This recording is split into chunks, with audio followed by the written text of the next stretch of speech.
पिछले वीडियो में भौतिक भूगोल में हम geological history of the earth पढ़ रहे थे। उसी को आगे बढ़ाते हुए आज हम geological history of the earth का ही अध्ययन करेंगे। Silurian period. सिल्यूरियन युग जो है आज से 44 करोड़ वर्ष पहले प्रारंभ हुआ तथा 40 करोड़ वर्ष पूर्व समाप्त हो गया। इस प्रकार इसकी अवधि कुल 4 करोड़ वर्ष तक थी। इस समय सागर तल में सामयिक उतार चढ़ाव होता रहा और भूपटल में परिवर्तन प्रारंभ हो गया। पर्वत निर्माण क्रिया सक्रिय रही, परंतु आर्डोविसियन की अपेक्षा ज्वालामुखी क्रिया कम सक्रिय थी। औसत रूप में जलवायु गर्म तथा सभी जगह समान थी, परंतु कुछ क्षेत्रों में अपेक्षाकृत शुष्क जलवायु थी। स्थल पर वनस्पतियों का आविर्भाव हुआ, परंतु उनमें पत्तियां नहीं थीं। इस प्रकार की वनस्पतियों के अवशेष ऑस्ट्रेलिया में पाए गए हैं। सागर में रीढ़ वाले जीवों की किस्मों में विस्तार तथा विकास हुआ। वनस्पतियों के प्रकारों में भी विकास हुआ तथा कोरल रीफ का सबसे पहले बड़े पैमाने पर विस्तार हुआ। स्थल पर प्रथम बार पौधों का जन्म हुआ। यहाँ हम देख रहे हैं कि सिल्यूरियन पीरियड में से पहले स्थल भाग जीव विहीन था और सिल्यूरियन पीरियड में वनस्पतियों का आविर्भाव हुआ, लेकिन उनमें पत्तियां नहीं थी। अब आता है आपका डिवोनियन पीरियड। ये जो पीरियड था इसकी कुल अवधि 5 करोड़ वर्ष और इसका प्रारंभिक काल जो था वो 40 करोड़ वर्ष पहले था। इस युग में स्थल भाग में विस्तार और सागरीय भाग में कमी आई। पर्वत निर्माण क्रिया तथा ज्वालामुखी क्रिया दोनों ही सक्रिय रही और इस युग के नव निर्मित पर्वतों से अपरदन के कारण पेबल्स, सैंड तथा कीचड़ के निक्षेप से रेड सैंडस्टोन का उत्तरी पश्चिमी यूरोप में निक्षेप हुआ। ये एक तरह की चट्टानों के नाम हैं। सैल तथा स्लेट चट्टानों का जमाव भी विभिन्न क्षेत्रों में संपन्न हुआ। उत्तरी पश्चिमी यूरोप तथा उत्तरी अमेरिका के अधिकांश भाग में गर्म तथा अर्ध शुष्क जलवायु का विस्तार था और जलवायु प्राय समान थी। भूपटल पर वनस्पतियों का आवरण व्याप्त हो गया, क्योंकि पौधों में पत्तियों, जड़ों तथा तनों का विकास हो गया। सिल्यूरियन में हम देख रहे थे सिल्यूरियन पीरियड में कि वनस्पतियों में पत्तियां नहीं थी, लेकिन यहाँ पे पत्तियां, जड़ तथा तने का विकास हो गया। छोटी छोटी झाड़ियों से लेकर 40 फीट ऊंचे वृक्षों का आविर्भाव हो गया। इस युग के अंत तक फर्न वनस्पतियों का विकास हुआ, मुलायम पत्ती वाली वनस्पति। सागरीय रीढ़ वाले जीवों का पुनः विकास हुआ तथा मछलियों का प्रादुर्भाव हुआ। मछलियों की उत्पत्ति के कारण इस युग को मत्स्य युग कहा जाता है और प्राचीन शार्क मछली, जिसकी लंबाई 20 फीट थी, का जन्म भी इस युग में हुआ। इस युग के अंत तक एम्फीबियस जीवों का आविर्भाव हुआ। एम्फीबियस जीव कौन से होते हैं? जो जल तथा थल दोनों पर रह सकते हैं। इस प्रकार के जीवों को एम्फीबियस जीव बोलते हैं।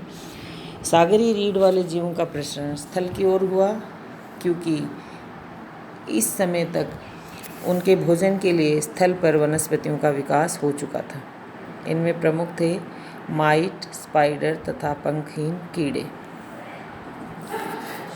अब आता है कार्बोनिफेरस पीरियड। कुल अवधि इसकी थी 8 करोड़ वर्ष और प्रारंभिक काल 35 करोड़ वर्ष पहले। इस युग के प्रारंभ में छोटे छोटे छिछले सागरीय भाग फैले थे। यूरोप तथा रूस के अधिकांश भाग जलप्लावित थे। कई भागों में कुछ स्थलीय भाग नीचे हो गए, जिस पर जल का विस्तार हो गया। फलस्वरूप क्या हुआ? उत्तरी अमेरिका तथा यूरोप में दलदली भागों का निर्माण हुआ। उत्तरी गोलार्ध में कोयले का निर्माण हुआ।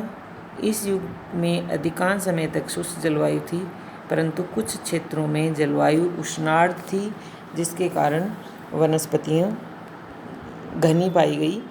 स्थल पर बड़े बड़े हरे भरे वृक्ष, जिनकी ऊंचाई 100 फीट तक थी, और जल में एम्फीबियस जीवों का विकास बढ़ता गया। दलदली भागों में छोटे छोटे जीवों का आविर्भाव हुआ, परंतु इस युग के अंत तक 15 फीट लंबे जीवों का विकास हो गया था। स्थल पर रेप्टाइल का आविर्भाव हो गया। अब आता है आपका परमीनियन पीरियड। इसकी कुल अवधि थी 4.5 करोड़ वर्ष और प्रारंभिक काल 27 करोड़ वर्ष पहले। इस युग में आंतरिक झीलों का निर्माण हुआ। भ्रंशन की प्रक्रिया के कारण इन झीलों के जल का वाष्पीकरण प्रारंभ हो गया, जिससे विश्व के प्रमुख पोटास भंडार की रचना हुई। और इस युग में भौगोलिक हलचल के कारण यूरोप, एशिया तथा पूर्वी संयुक्त राज्य अमेरिका में ऊंचे पर्वत जैसे कि यूएसए में एप्लेसियन का आविर्भाव हुआ। पृथ्वी पर जलवायु की भिन्न भिन्न दशाएं हो गई और ब्रिटिश द्वीप अर्धशुष्क जलवायु वाला भाग था। उत्तरी गोलार्ध शुष्क जलवायु का क्षेत्र था, जिसमें कभी कभी उष्णार्ध जलवायु भी पाई जाती थी, तथा दक्षिणी गोलार्ध के अधिकांश भाग में हिमयुग का प्रभाव था।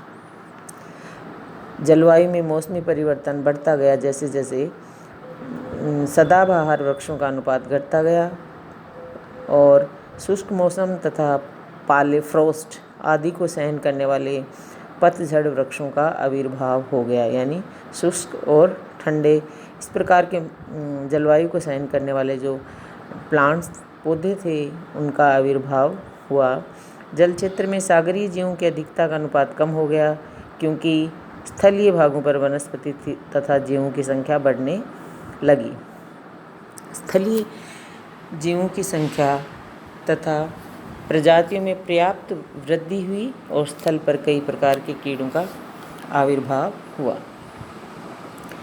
अब आता है आपका ट्रियासिक पीरियड। इसकी कुल अवधि 4.5 करोड़ वर्ष थी और प्रारंभ 22.5 करोड़ वर्ष पहले हुआ। पृथ्वी के ऊपर निर्मित पर्वतीय भाग मरुभूमि तथा झाड़ियों से आवृत थे। ब्रिटेन नमकीन झीलों से भरा था, जो कि चारों तरफ से मरुस्थलीय भागों से घिरा था। गर्म सागरों में चिकनी मिट्टी तथा बालू का पत्थर का जमाव हुआ। सभी जगह शुष्क तथा गर्म जलवायु की दशाएं व्याप्त थी, परंतु इस युग के अंत तक जलवायु तर हो चली थी, यानी शुष्क की बजाय वेट हो गई थी। क्योंकि इस युग के प्रारंभ में उत्तरी गोलार्ध में शुष्क जलवायु थी, अतः वनस्पतियों का विकास नहीं हो पाया, परंतु बाद में आर्द्र जलवायु के कारण कोणधारी वन तथा मुलायम पत्तियों वाले वृक्षों का प्रादुर्भाव हुआ। सागर में मांसाहारी मत्स्य तुल्य रेप्टाइल यानी रेंगने वाले जीव का जन्म हुआ। लॉबस्टर प्रकार की मछलियों का आविर्भाव हुआ। अब तक स्थल पर रेंगने वाले जीवों का आधिक्य था। स्थल पर सर्वप्रथम रेंगने वाले जीवों से मैमल्स जीवों का जन्म तथा मक्खियाँ एवं दीमक प्रकट हुए ट्रियासिक पीरियड से। अब आता है आपका जूरेसिक पीरियड।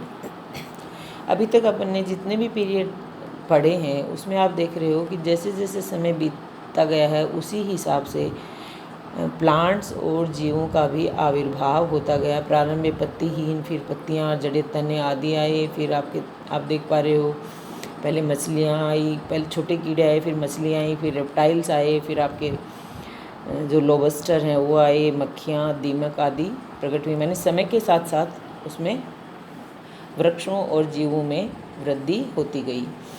फिर आता है अभी आप पढ़ेंगे अपन जूरेसिक पीरियड। इसकी कुल अवधि थी 4.5 करोड़ वर्ष। प्रारंभिक काल 18 करोड़ वर्ष पहले ये शुरू हुआ।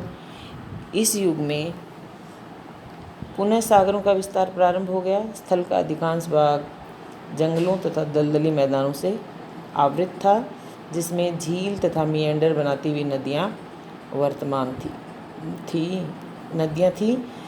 प्रारंभ में शुष्क जलवायु द्वारा घर्षित ऊंचे पर्वतों का इस युग में पुनः क्षरण प्रारंभ हो गया, यानी डिग्रेडेशन, तथा ऊंचाई कम होने से वे छोटी छोटी पहाड़ियों में परिवर्तित हो गए।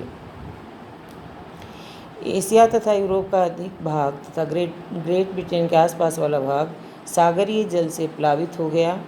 चूने के पत्थर का जमाव इस युग की प्रधान विशेषता थी। जैसे परमियन शक में हमने पोटास का देखा और जुरेसिक में चूने के पत्थर का जमाव।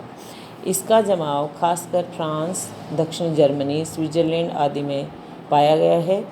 जलवायु की दशा प्रारंभ में साधारण थी, जो कि अंत में जाकर कुछ क्षेत्रों में उपोष्णकटिबंधीय हो गई।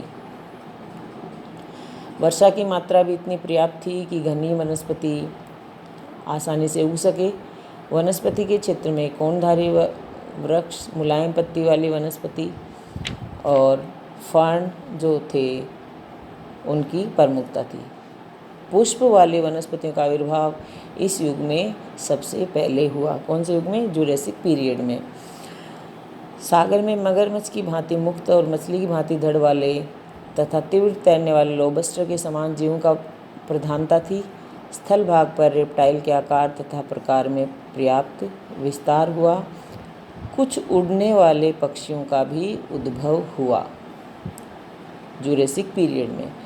कुछ रेप्टाइल इतने बड़े हो गए कि वे स्थल भाग पर नहीं रह सकते थे, अतः वे स्थलीय दलदल में रहने लगे। स्तनधारी जीव अब तक वर्तमान चूहों के बराबर ही थे तथा मुख्य रूप से जंगलों में रहते थे।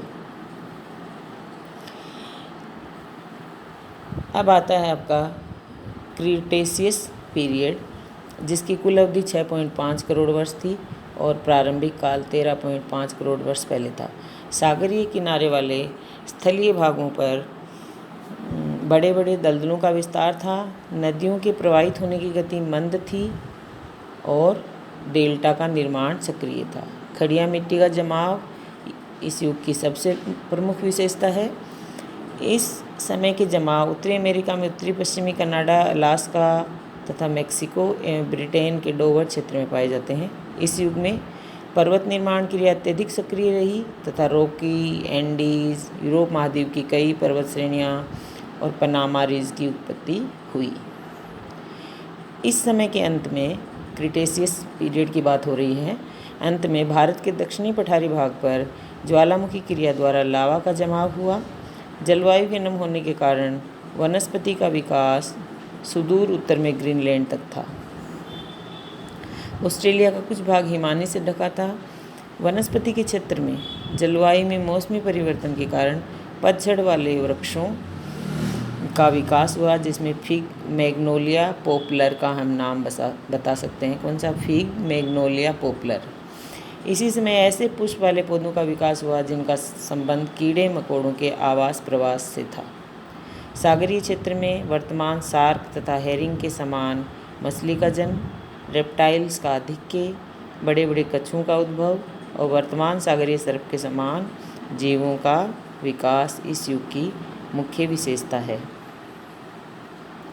स्थल पर बड़े बड़े रेप्टाइल का वायु तथा भूमि पर आधिक्य था। 2 प्रकार के पक्षियों का विकास हुआ। वर्तमान समय के पक्षियों की तरह विस्तृत पंख वाले पक्षी तथा पर विहीन जल पक्षी। ये थे आपके